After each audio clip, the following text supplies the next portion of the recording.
I think our evolution is rooted in a softness and a connectivity that I hear so many of us so desperately want.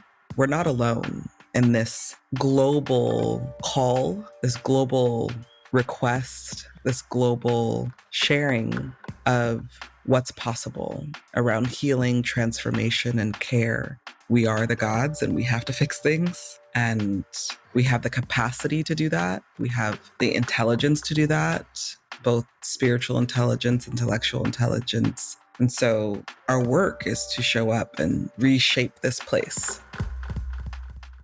Welcome, dear community, to a fresh episode of our podcast in this new year. For those of you that are new here, at the heart of my work is a ministry rooted in collective liberation that brings the feeling tone of our existence into the heart of being.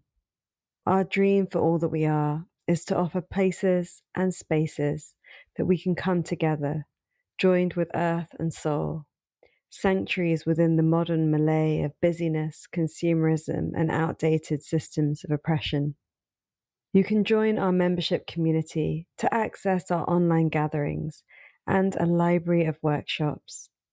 And you can join my new learning journey, Reclaim Your Intuition, ahead of its launch, which takes you through a beautiful and powerful process that is rooted in rituals, creativity, and self-discovery.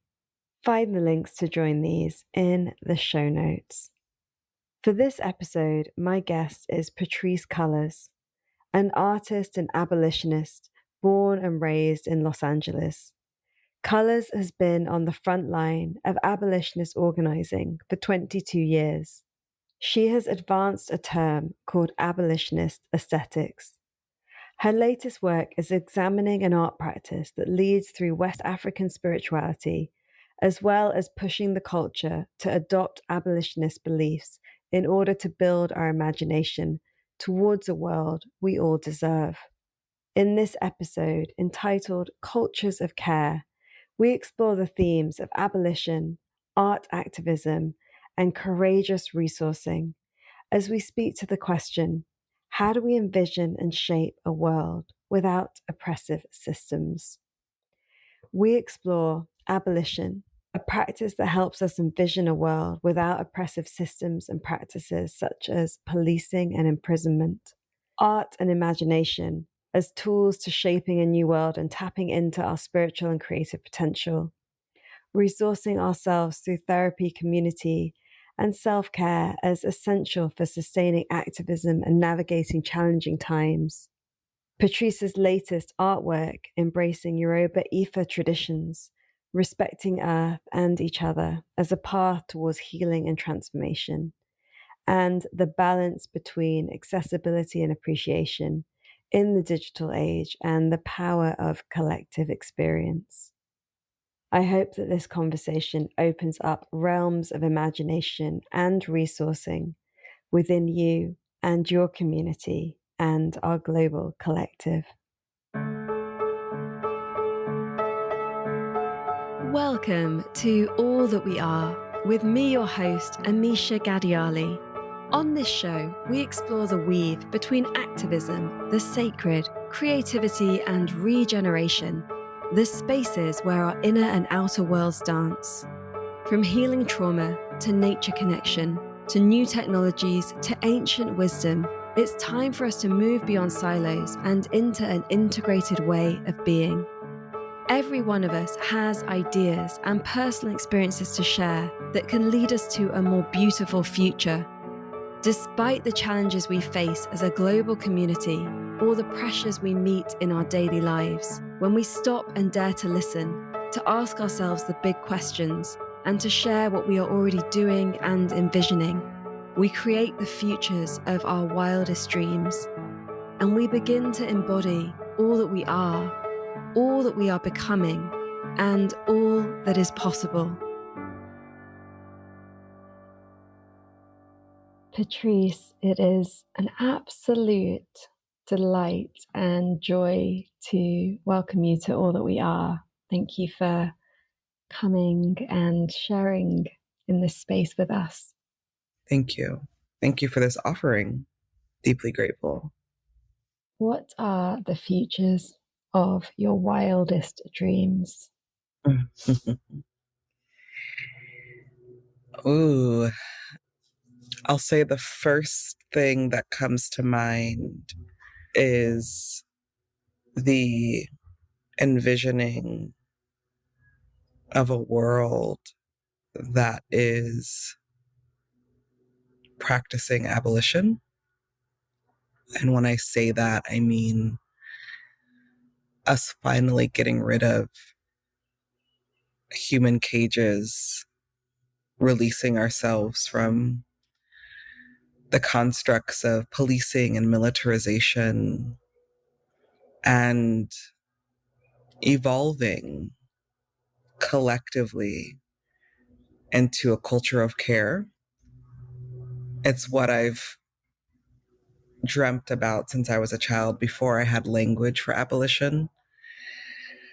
And it's what I wish for now, especially now as I'm witnessing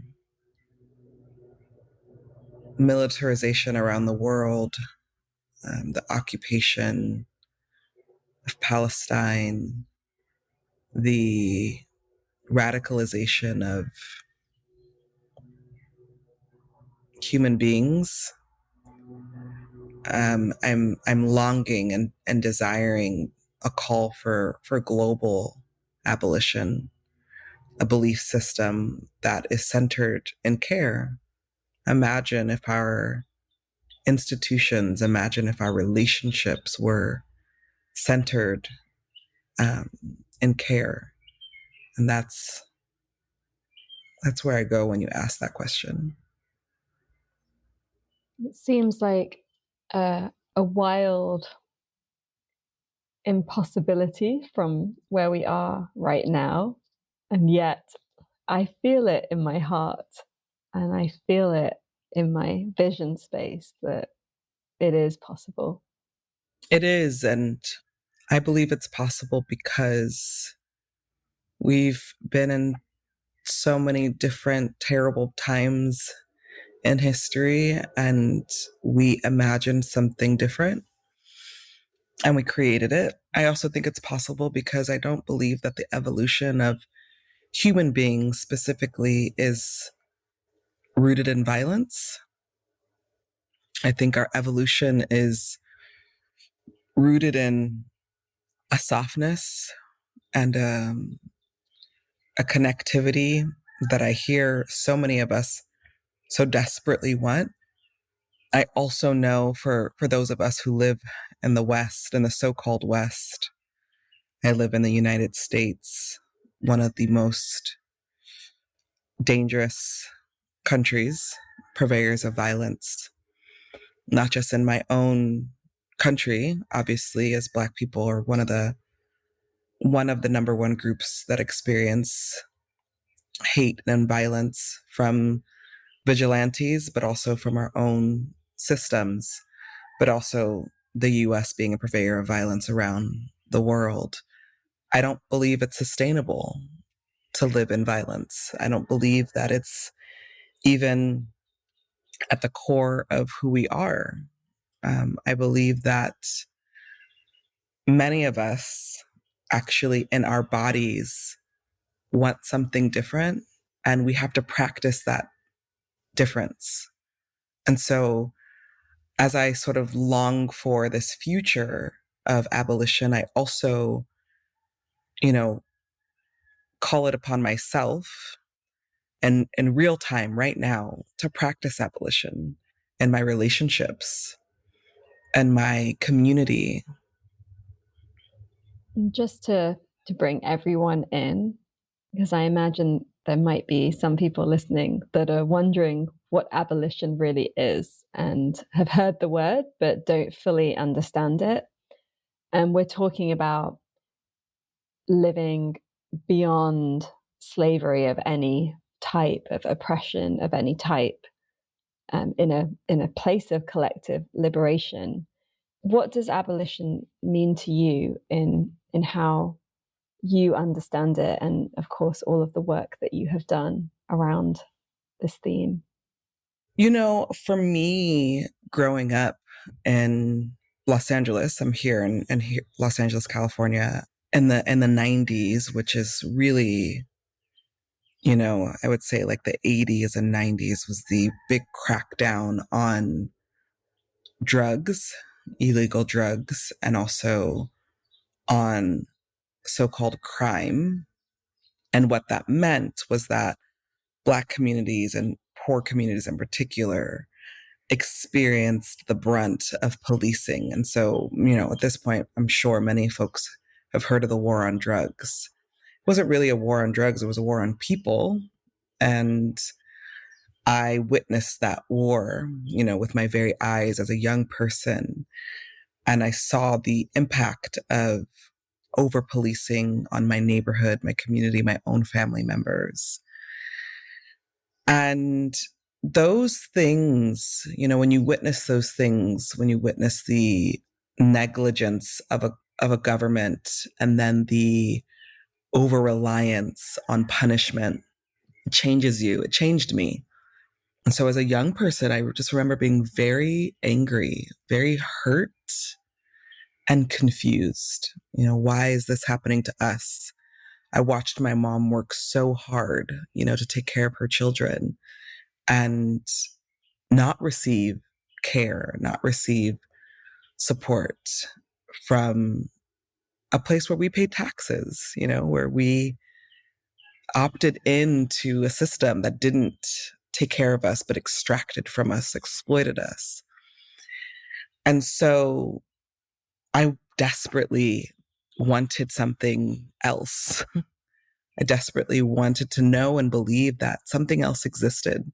So I remember being 17 years old and going to a workshop on abolition. And I was like, ooh, what's that? Like, I know abolition from the abolition of chattel slavery, but, what's this new abolition about? And sitting in that room and listening to the facilitator talk about the ending of prisons and police as we know it, I was like, ah, shocked. Wow, that's possible. That's something that's possible. And I'll say that was like 20 something years ago. Where we've advanced in this conversation about abolition in our world, to me, is so beautiful because it's really not just about the institutions of policing and imprisonment, but it's also about how we show up for each other. The human condition is, in this moment, we're so deeply divided. There's so much pain and suffering, and that often shows up in treating each other pretty poorly. And I'm interested in how we treat each other. I'm interested in how we show up for each other. I feel better when I am treating myself well, when I'm not punishing myself and I'm not punishing others.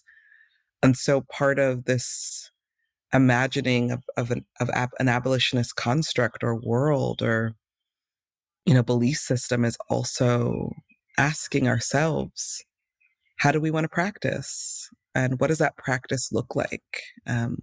What does it mean to be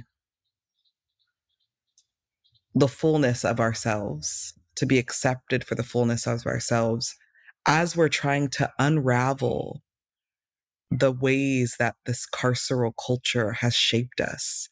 We've all been shaped by a carceral culture. We've all been shaped by a militarized culture. We've been shaped by it because it's what we grew up around. And so how do we unravel that shaping and build a new shape? And that takes practice.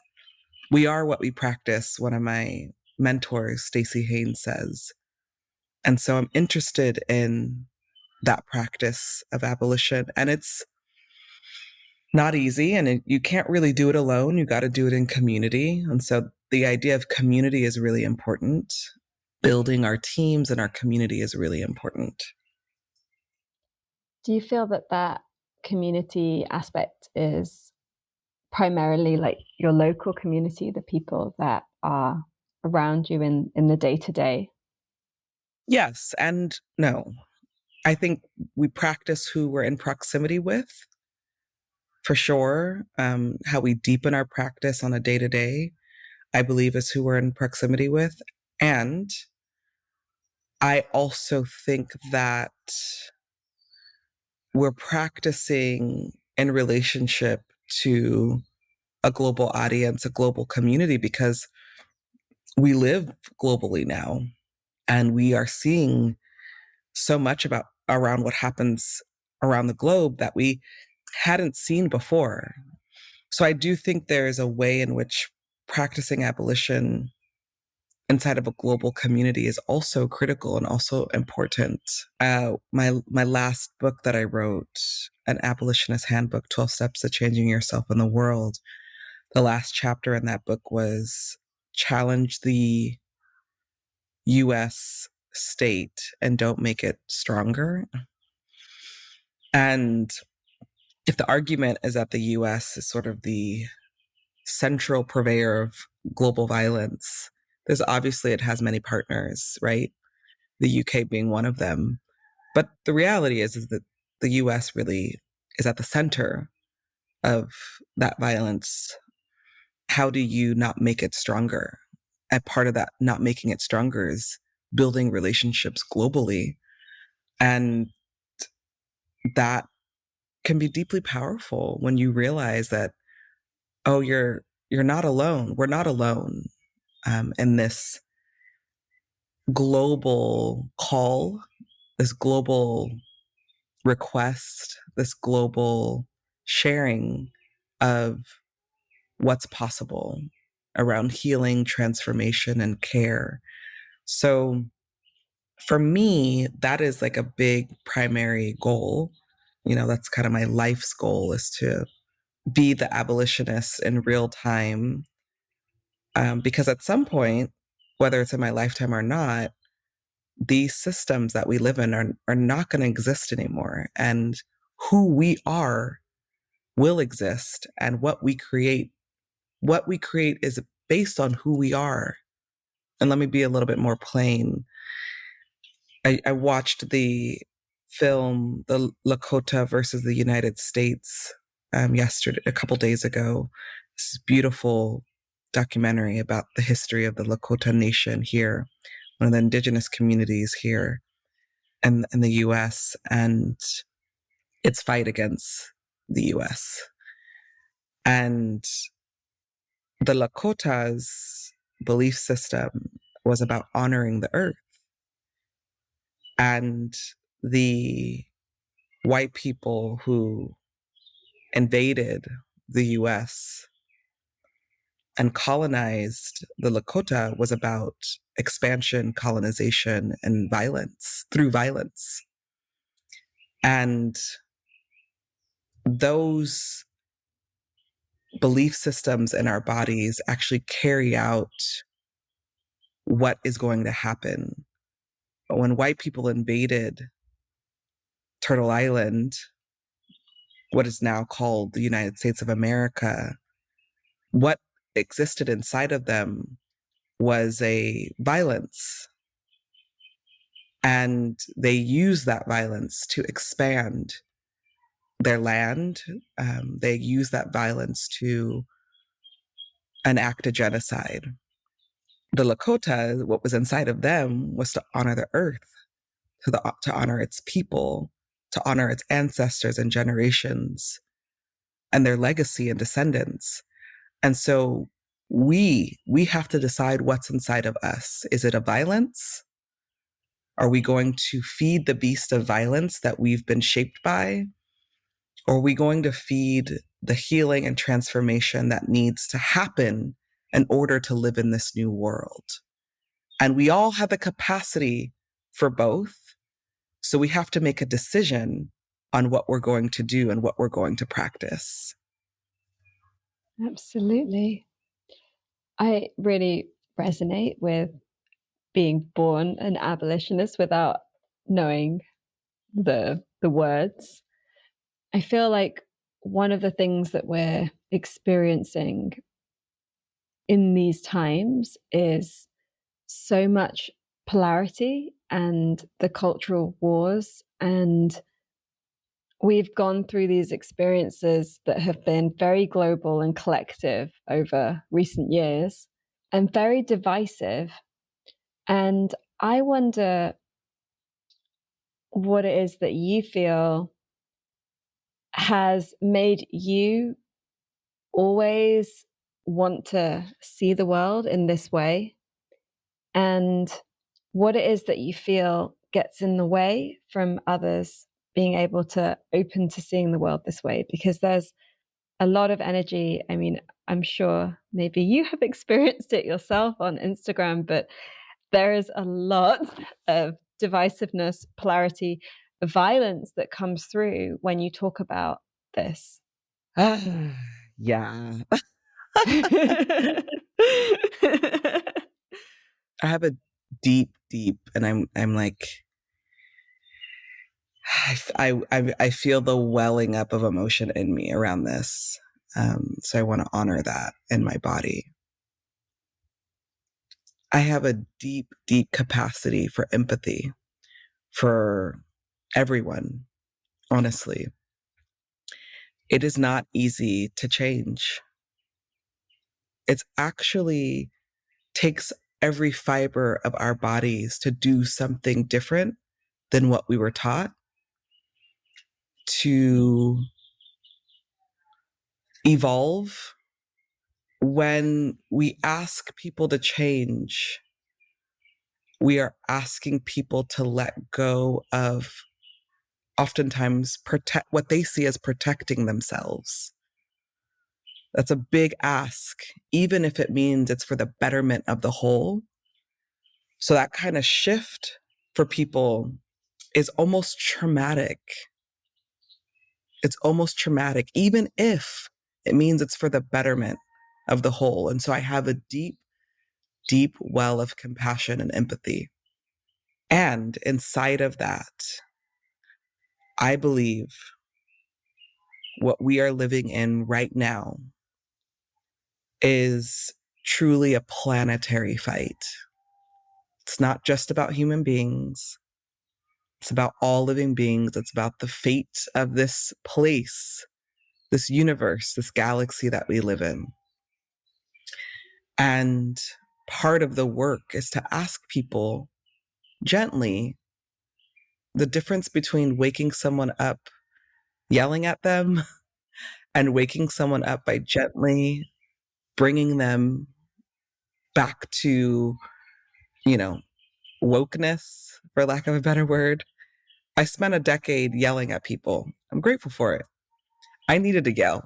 I was very angry. I spent a decade of, shaking people. Look at what's happening to the world. And it worked. A lot of people woke up. I'm 40. I have a child. Our approaches shift with age. For some, not everybody. But for me, I have a deep connection to spirit and to God, to the land. And what I've been listening to, not from humans, but from the earth and the land and spirit, is my role, my job is to shift in my approach. And so my shift in my approach is a gentle awakening. And so my call to people, and I'm assuming most of your listeners are already here with us, but if you're not, is you got to ask yourself, what do you want to leave? What's the legacy you want to leave? In 100 years and 200, 500, and 1,000 years, what do you want a vision for our descendants, our collective descendants? I definitely don't want our descendants to be living the way we're living now. This is horrible. Nobody deserves to live this way. Nobody deserves to be witnessing what we're witnessing. No one deserves to be filled with vitriol and hatred towards a people. We are all suffering. We're all suffering. And whether it's the person being inflicted by the vitriol and hatred or the person who's doing the inflicting, that is no way to live.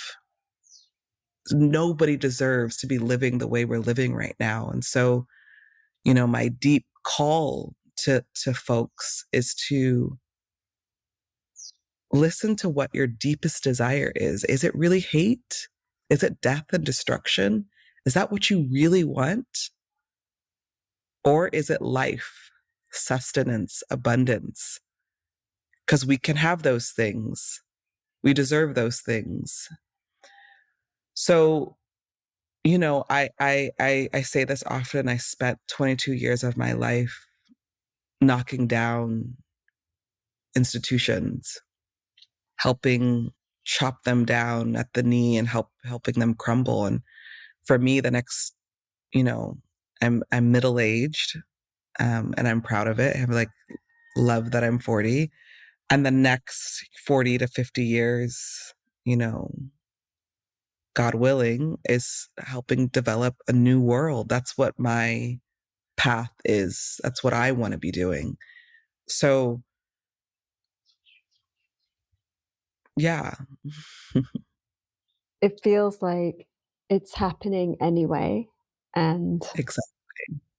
we can go willingly connected to our love and our courage and our vision and our imagination and possibility, or we can go kicking and screaming and clinging and throwing our toys out of the pram at each other. That's right. That's right. There's this prophecy from the Kogi people, an indigenous peoples from Colombia, and they shared in November that starting from December, we have until June as a human species to either answer the call of Mother Earth for help in regeneration, or like she will take action. And within 2 years, they say that only 30% of the Earth will remain. And essentially, it's a message that they shared many years ago when they first started talking outside to everyone, to the West, and into different spaces, that Western culture's like the little brother and has to grow up. Like this is the time to really step into our maturity. And that there are other indigenous prophecies. There's also the science of what's happening with climate, plus the severity of the violence that is coming to the surface, whether it's in Gaza, whether it's gun crime in the US, whether it's people that are struggling with the day-to-day of late-stage capitalism and providing the basics for their families. And that's something that's hitting like all the way through to the middle class. And so we're in this time where it feels like it is a time of reckoning, a time when shifts are happening. And I wonder what sparks for you as I share that prophecy. And for me, it's like that's a very short time frame. And also, we have known for a long time that things need to change in a certain direction. I'm not surprised. It feels deeply resonant. As you were sharing, I just was like doing a body scan around, like, how does that feel? How does that impact me? We're living in a lot of prophecies right now. Many people's wisdom. It feels powerful. It feels scary. It feels also like, finally. Yeah, I wish for, you know, some days I'm like, I want just like all the modern day, you know, prophets, prophecies to like come together and be like, let's map all this out. Like, how do we're all globally connected. Like, whose people are saying what so we can understand the vastness of this moment. But I also just feel like we feel it inside of us too, you know? the necessity for something new. I think we all feel it, even the people who don't want to believe it. How do you resource yourself in tending to the everyday and what's in front of us? And like you said, you've spent many years kind of being the one that's speaking truth to power, and in those spaces trying to bring down the systems. And you're in a slightly different space now with your way of interacting with your activism. How do you hold the grief and the frustration of the violence that's still here, whether it's Gaza, whether it's people in your community, the senselessness of what we're experiencing, alongside this vision of somewhere that we're moving towards? It's a question I ask every day. I've been in therapy for half my life at this point. So that's a big piece of work that I've gifted to myself as a young person. I have a meditation practice. I also have a community practice, being in community and getting resourced by community. I have like better habits than I did even 3 years ago around giving myself time and rest. I try really hard to be in my abolitionist practice. It feels really important to me.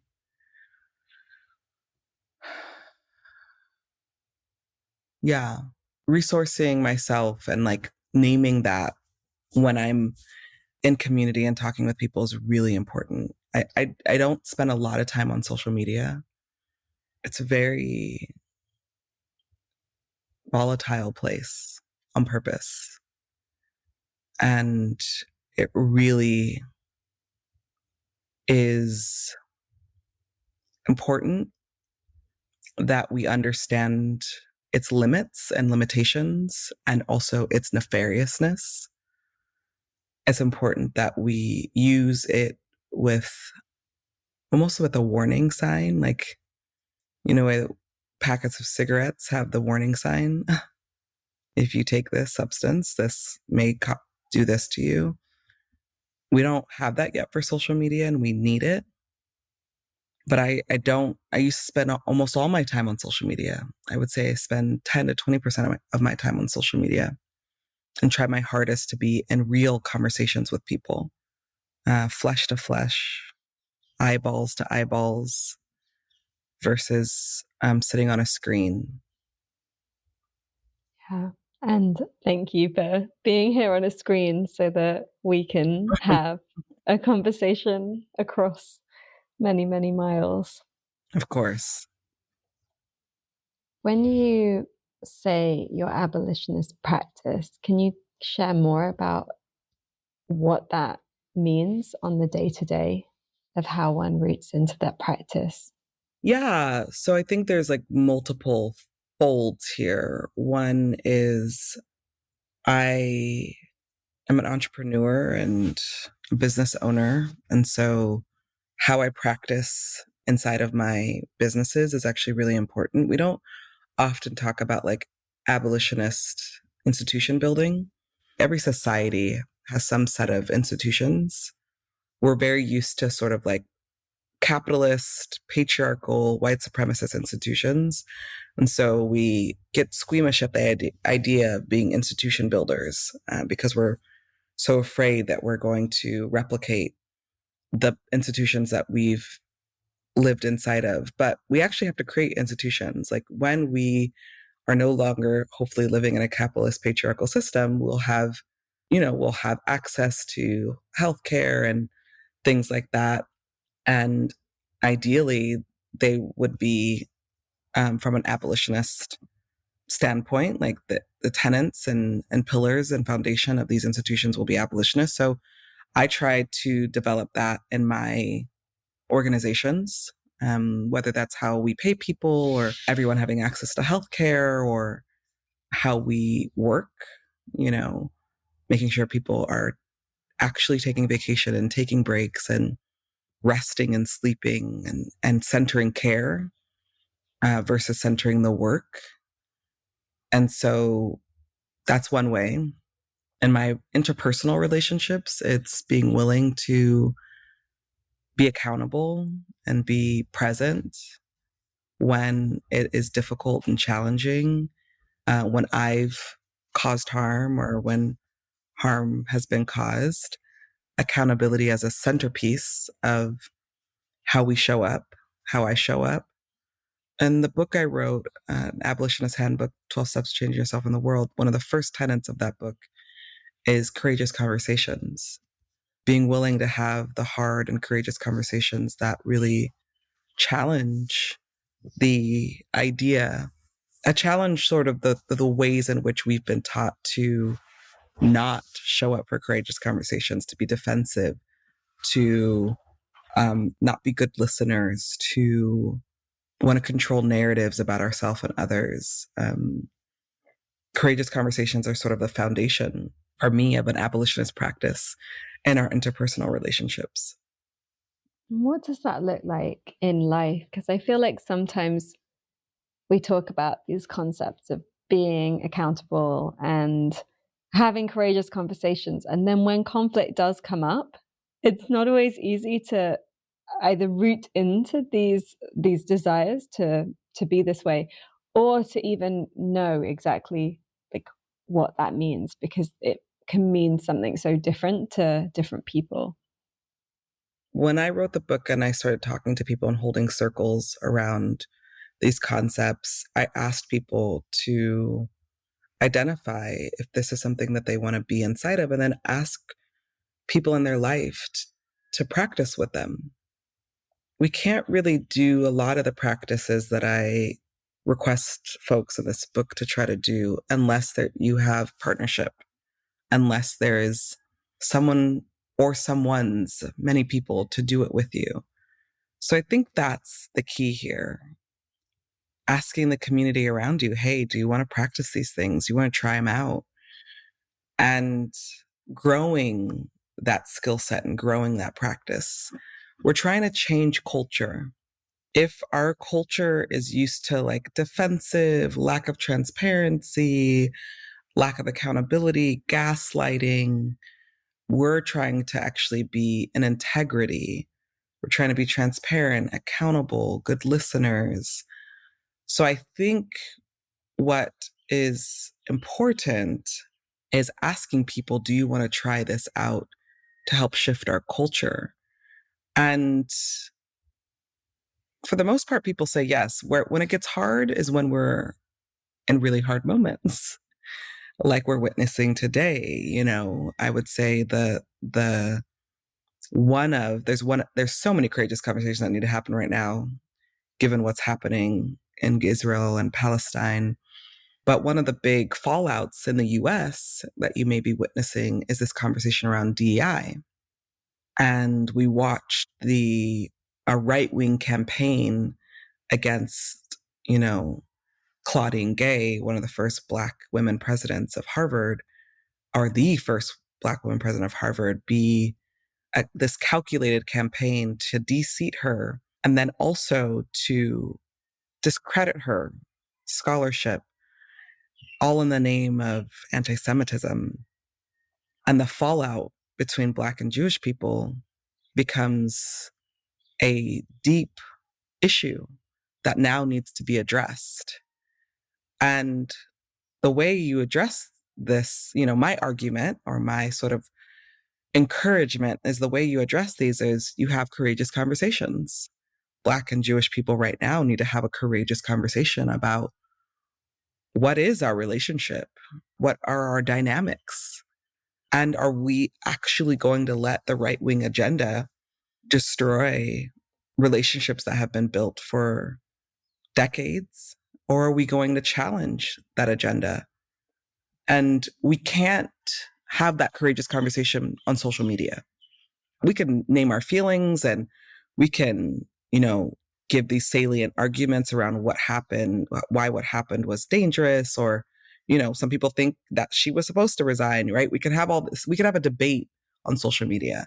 It's a great place for debating, but it's not a place for courageous conversations and to figuring out what and how we're going to be united. And what is required in this moment for the human condition to evolve is a deep unification around why we all deserve healing, care, transformation, why we don't deserve our lands being taken, why we don't deserve violence in our communities, the things that we don't deserve. But I promise you, social media is not going to get us closer to the things that we want. Although it's a great place to unify people, it's a great place to make an argument about something. It is. It's really great for that. But I feel like we need something more right now that is going to require deep listening, intense, rigorous storytelling, not propaganda. We don't need propaganda right now. We need storytelling. We need real human experience. And we need to understand the impact that we're having on each other. And we need to be willing to change. You know, Bell Hooks wrote a book, The Will to Change. We need to be willing to change and transform. And understand that this is a time of rapid transformation where we are being asked to really show up and keep up. And it's happening at a speed that's not comfortable. It's rapid and it's needed. Correct. And I feel that social media, one of the things that is really amazing about it as we're talking about it is that it does allow for viewpoints that aren't represented in mainstream media to be heard, and for people to see things that they would otherwise not see, that change their understanding of what it is that we're actually living in and how the world actually works. Yeah, it democratizes voices. I think the criticism I have is less about that piece and much more about the tech companies behind social media. They benefit from our divisiveness. They benefit from our data that we give them that just feeds into bias algorithms that then impact our ability to do the kind of work that I think is necessary in this moment. So it's nuance, you know. I'm grateful. I truly would not be here with you if there wasn't social media.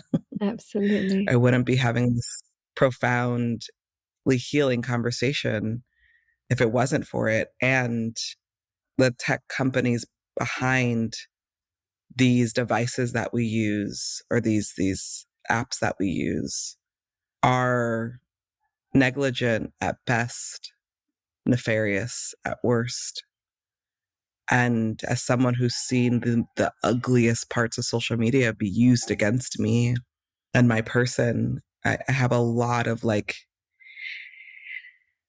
skepticism of our continuous use of it as a way towards healing and transformation and care and abolition. As well as choosing what information it wants to show us, it's constantly trying to sell us things that we don't need and using everything that we care about in order to manipulate us into wanting to buy different things. And it's very sophisticated. I feel like the ante has been upped recently in what I see flash up in my ads, and that then distracts us from our creativity into wanting to buy things instead, or feeling like we need things. Yep, that's right. Thank you for tuning in. If you are enjoying this episode, do join our membership. For a small contribution, you can be part of our community, where we deepen the conversation and offer spaces of learning and embodiment. As a member, you are a patron supporting the making of this show, keeping the episodes full length, free and accessible for all. And you receive a number of benefits, such as monthly soul space, going deeper sessions, access to our library of workshops, and discounts on all our online and in-person experiences. Our membership is what makes us able to make this show and stay advertising free in a world that is always trying to sell us stuff we don't need. Head to allthatweare.org/membership to find out more and join today. Let's talk a bit about creativity and art and the space within activism, or as a tool for activism and expression and imagination. My favorite topic. Yeah, I've been, art for me is something that's outside of the art market. Art is a place to tap into deeply into like spirit, and it's also a place to build our imagination, to build the vision for something new. It's a deeply profound like opportunity to reconsider what's possible.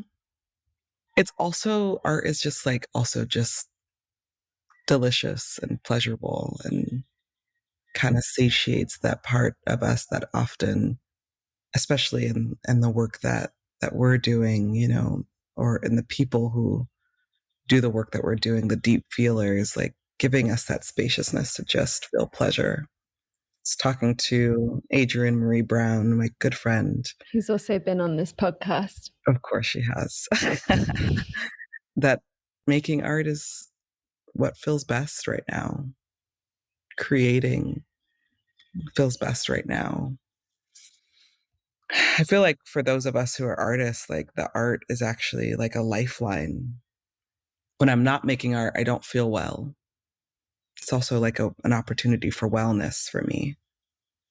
I think some of my favorite artists right now that I've been tapping in with is Lauren Halsey, who is an artist based out of South Central LA. Noe Olivas, one of my co-founders of the Crenshaw Dairy Mart. Damon Davis, an artist from East St. Louis.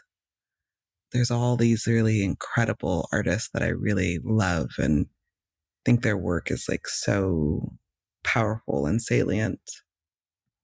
Can you share a little bit more around their work and why? Yes. Lauren's work is incredible. Lauren sort of takes the world of South Central and does that. Well, first of all, Lauren is like part architect. Like their work is deeply architectural. So one of their works was on the rooftop of the Met. It may still be up. I don't know if it's down now. It was this gorgeous sort of reimagining of Egyptian sphinxes and Egyptian architecture, ancient Egyptian architecture, with all of these writings of of their community and what they've seen and what they've lived through. And it was just a sight to see, so beautiful.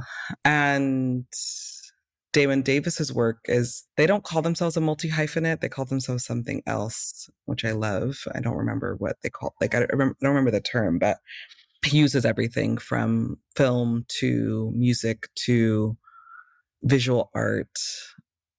Right now, he just launched an opera that's going to be on the radio that I want to definitely check out. Right before I got on here, I was looking at it, his announcement of it.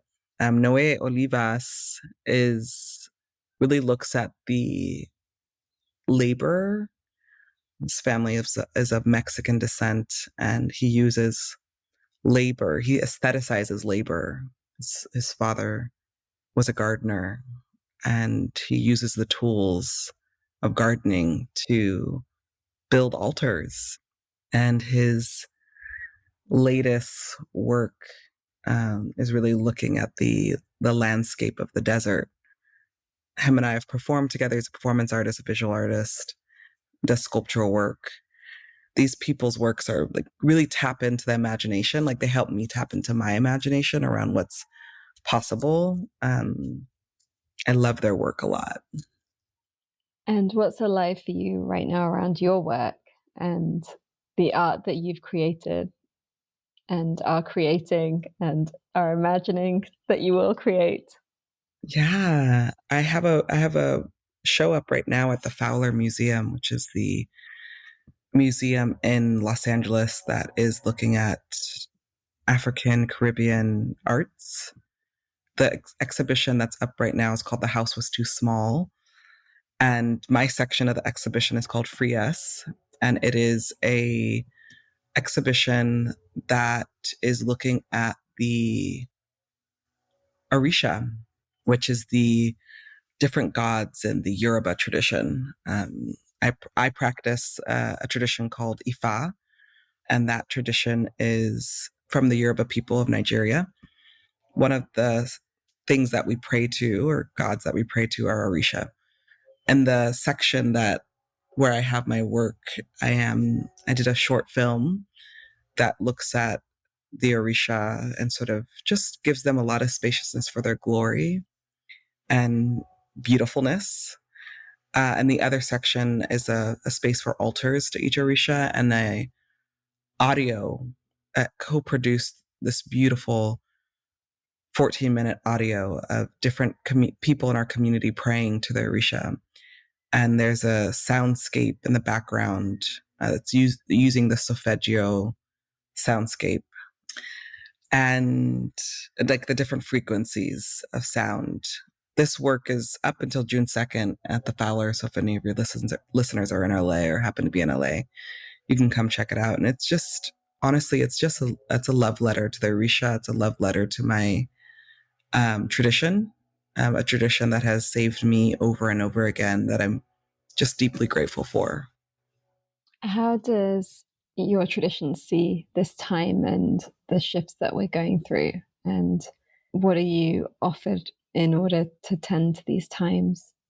The Ifa tradition sort of see things as cause and effect. So much of this time is due to the lack of respect human beings have to the earth and to each other. And that only way out of this is to regain a respect to the earth and each other. The Ifa faith it's an earth-based tradition. So everything is about the earth. Every object is a god that is to be honored, to be revered. And so, yes, I think, this moment is a moment of deep grief and suffering because we caused it. And we have to do something about it. I mean, that's really what, Ifa is it's this tradition where there isn't this separate God in the sky that's going to fix things. Like, we are the gods and we have to fix things. And we have the capacity to do that. We have the intelligence to do that, both spiritual intelligence, intellectual intelligence. And so our work is to show up and reshape this place. It's beautiful. Thank you. I have a question for you. I know you said I can ask you questions. Yeah. You asked me how I'm resourcing myself at this time. And I'm also wondering that about you. So, we got to talk a bit before you hit record, and you've been through a lot these last few years. I'm wondering what that looks like, your resourcing, and also, does doing this podcast help resource you?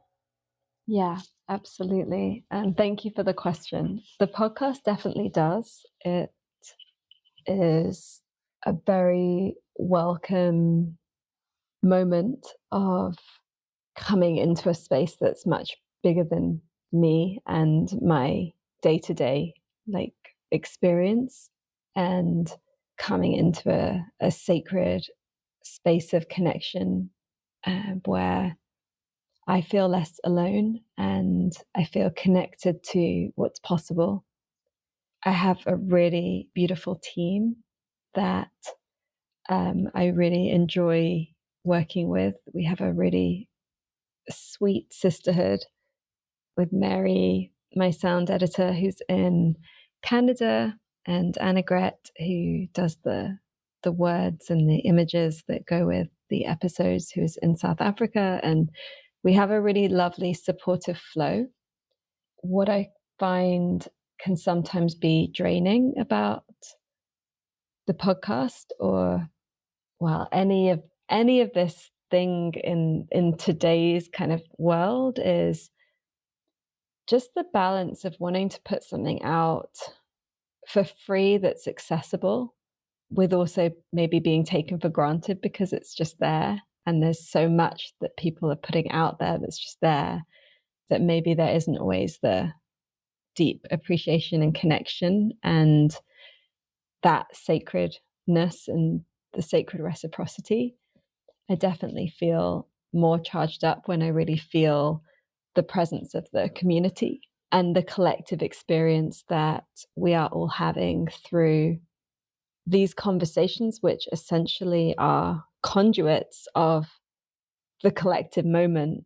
And That's there right. is space for us to digest, right? And to bring words to the experience that we're already having in our bodies. And then as we bring words to it, brings words and a stronger experience to others. And it's this whole beautiful space. And so, yeah, there is a part of me that wants to just disappear off the internet and delete everything. I was very inspired when I saw that you deleted all your Instagram posts. And sometimes I wonder about just deleting all the podcasts, deleting all my Instagram posts, and just, leaving the internet.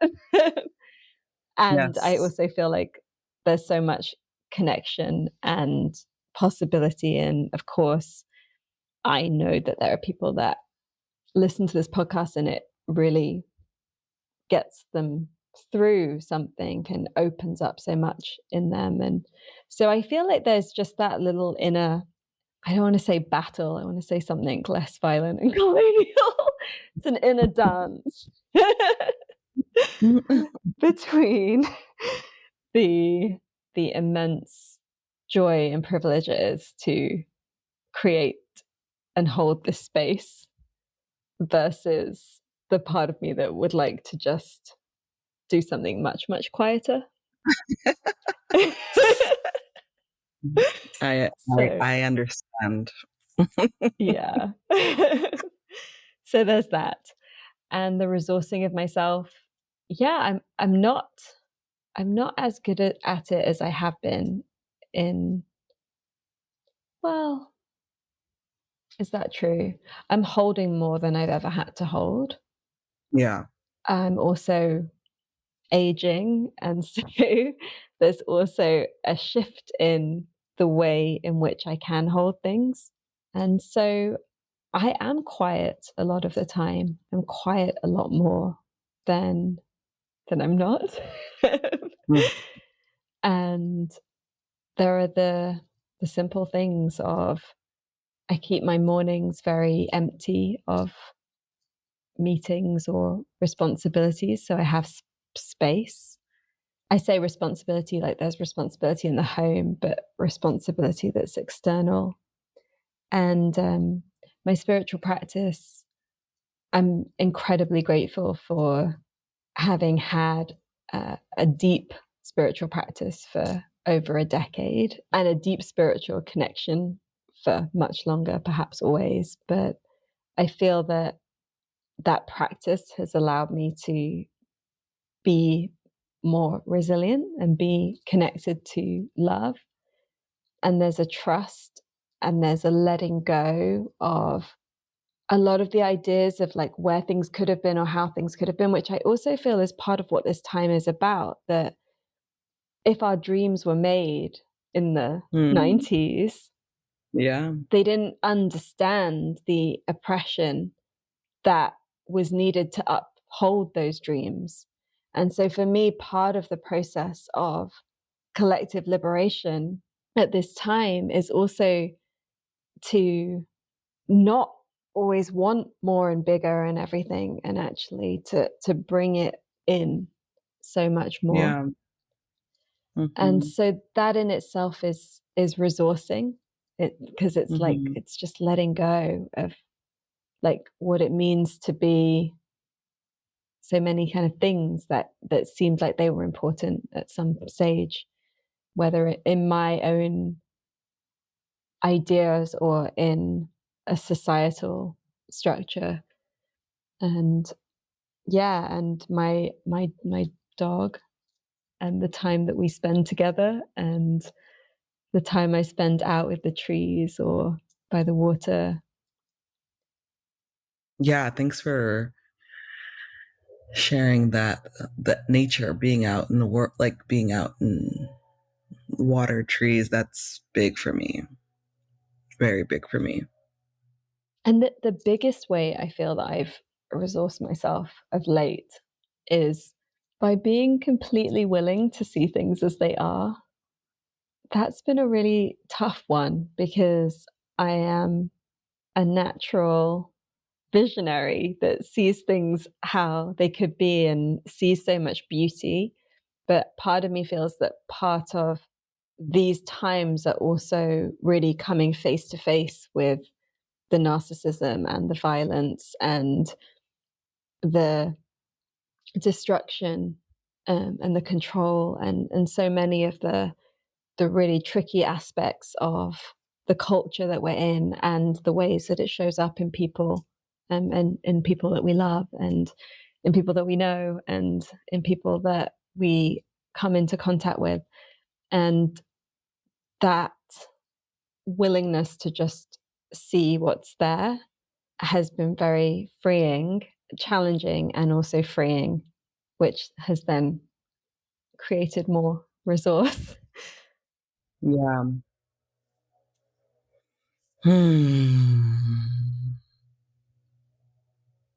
That's really beautiful. Thank you. Thank you for asking. Yeah. Thank you for that full answer. It also feels strange to I haven't really spoken that much outside of this house for the last like 5 or 6 weeks. I'm like, okay, here we are. Yeah. I love that Yeah. a lot. What are your calls to action that you want to leave us with? I think my deepest desire for this audience around a call to action is to take some time with yourself to learn about abolition and how it can translate in this moment. There's no quick fix to this moment. We need more depth. Clearly, for what's happening in Gaza and Palestine, I believe in a ceasefire, and I think a lot of us do. And let's add Yemen and Lebanon into there as well. Exactly. You know, I think I read that like most of the people in the UK want a ceasefire, and same here in the US. So that feels like the obvious call to action. And to deepen our relationship to the future and future possibilities, I want to call on this audience to learn about abolition. And there's a lot of ways you could do it. You can pick up books. You know, Miriam Kaba wrote a book. I wrote a book. Angela Davis, obviously, all her books are about abolition. You can do your own just studying and reading about this modern day abolitionist movement. It's a movement that is deeply global. Wherever we're using punishment, humiliation, imprisonment, policing, that is where abolition can exist. And unfortunately, I don't know a place on this planet that's not using those types of things to relate to its own people or immigrant populations that end up in their countries. So abolition feels like a really, really important place to start to help move us forward. And is there a campaign or a charity or an NGO that you would like to invite our community to support who are doing work in the world that you believe in? So many.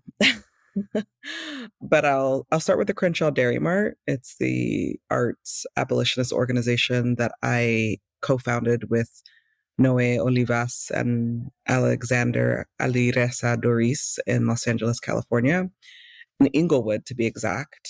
It's a really important place where we're practicing art and abolition in real time and really trying to intervene in the art world and how it relates to Black and Brown artists, but also create a sacred and safe place. It's a brick and mortar, and so people can come to it as well and be in community. So I'd love for people to check out the Crenshaw Dairy Mart. Amazing. Thank you so much, Patrisse. I know there's so much more that we haven't talked about that is part of who you are and what it is that you're offering into this world. And I want to thank you deeply for everything that you have shared and what that will be moving in everyone who listens here. Thank you. How would you like people to connect with you? Will you share your website? I'm always like, do I want people to connect with me? And your Instagram. So we have this in common. You could check me out at patrissecullors.com, and you could also check me out at OSOPE Patrisse. I spell my name not like everybody else spells theirs, PATRISSE. So on my Instagram, it's OSOPE PATRISSE. Yeah, those are the places where you could check me out. I am not as active as I used to be. I share when I feel like it's necessary and important, but I'm not a big overuser of social media platforms. Amazing. And all of the links to your books are there on your website as well. And so everyone can go and find those. Thank you so much. Oh my goodness, this was so special. Thank you.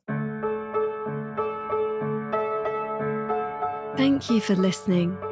We hope that you have enjoyed this episode and it has sparked some inspiration and creativity in you. As always, you can find links to everything we mention in this episode, download our book, and discover so much more over on allthatweare.org. We give space to our guests to share their perspective without debating it or fact-checking, as this approach allows for deep, unedited conversations from the heart. We trust your discernment and wisdom to take what is useful and challenge what isn't in your own understanding. We offer spaces for discussion and integration in our membership community, which we would love for you to join. We don't believe in selling you things you don't need through this podcast, and so it's made possible by you, our beautiful community. If you loved this and would like to connect more deeply with us, please join our membership. You choose what you contribute based on our sliding scale, and you become a patron whose support makes this podcast happen, as well as receiving access to a library of many resources and invitations to nourishing events. Please also hit subscribe and leave us a review wherever you listen so others can find us. This podcast is made by an all-female global team. Me, Amisha Gadiali, producer and host, Anna Greta Folderbach, who crafts the words that accompany each episode, and Mary Chan, who edits the sound so skillfully. All That We Are celebrates all that we are already and the untapped potential that lives inside us. It invites the full power of the more than human world, nature, the unseen, our ancestors, and our future generations. It reminds us that we never exist in silo, through borders, timelines, or polarity, that in each and every moment, all that we are is here.